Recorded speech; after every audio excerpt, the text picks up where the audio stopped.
Good evening, everyone. I can't be there tonight because I have a prior engagement with my family, so I'm going to give you chapters 4 and 5 of the book Mismatched.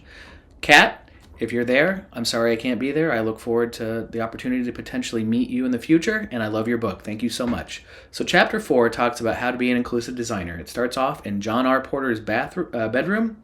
Porter is a PhD designer who teaches at the University of Washington. Human centered design and engineering program. Better than most people, Porter can tell you how to create an inclusive solution because Porter needs the use of a speech to text. He can't use his arms. Dragon, the software he uses, listens and follows his commands.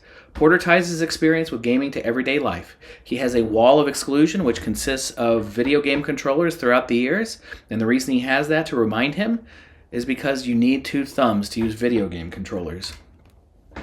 The power of shifting who makes something has had a similar effect in industries beyond gaming. More designers are focused on adapting objects to work for a diversity of people. The cycle of exclusion shifts towards inclusion when more people can openly participate as designers. With this in mind, let's take a closer look at the 3 skills of successful inclusive designers. First, the ability to identify ability biases and mismatched interactions between people and the world. 2, creating a diversity of ways to participate in an experience. And 3, designing for interdependence and bringing complementary skills together. Many organizations create solutions for thousands, if not millions, of people. This means thousands of designers and engineers bringing their biases to the process. The underlying challenge, of course, is human diversity. Ability is one of the few categories that transcends all other types of human diversity. Human ability, in its many physical, cognitive, and societal forms, is a building block of design. An ability bias is a tendency to solve problems while using our own abilities as a baseline. A diversity of ways to participate. Mismatched interactions also arise when we create solutions with only one way to participate. Inclusive designers create a multitude of ways for people to participate in and contribute to an experience. Inclusive design doesn't always mean you're designing for the thing for all people. You're designing a diversity of ways to participate so that everyone has a sense of belonging. Inclusive design, a methodology that enables and draws on the full range of human diversity. Most importantly, this means including and learning from people with a range of perspectives. Universal design is one size fits all. Inclusive design is one size fits one. Making accessibility accessible.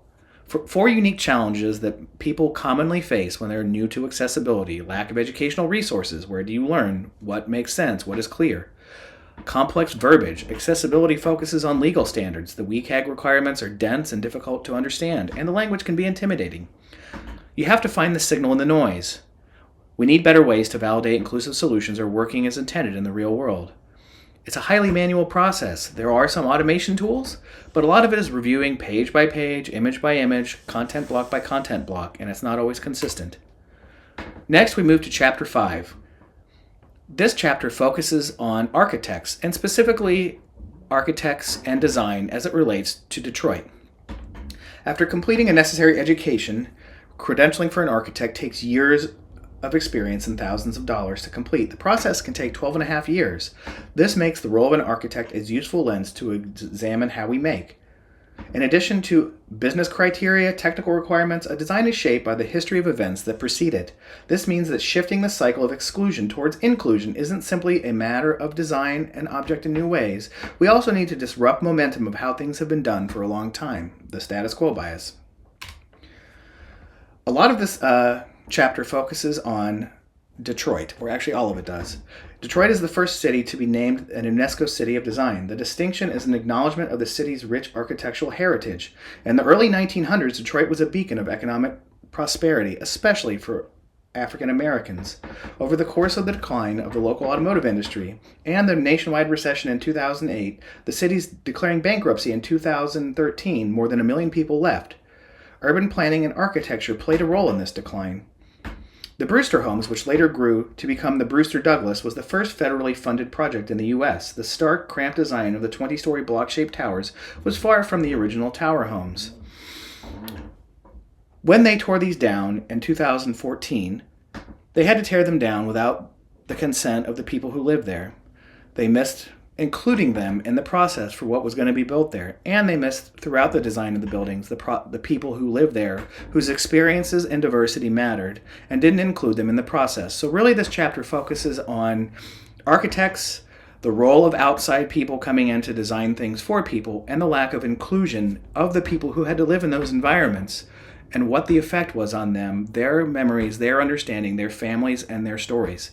So the takeaway from this chapter is really to think about how we can include people in these designs who live there and experience it more, and make them part of the process, co-design with them, make them part of the input and understanding so that we can design and not repeat the mistakes of the past. For that, I'm going to hand it over to chapter 6, and I thank you so much for your time.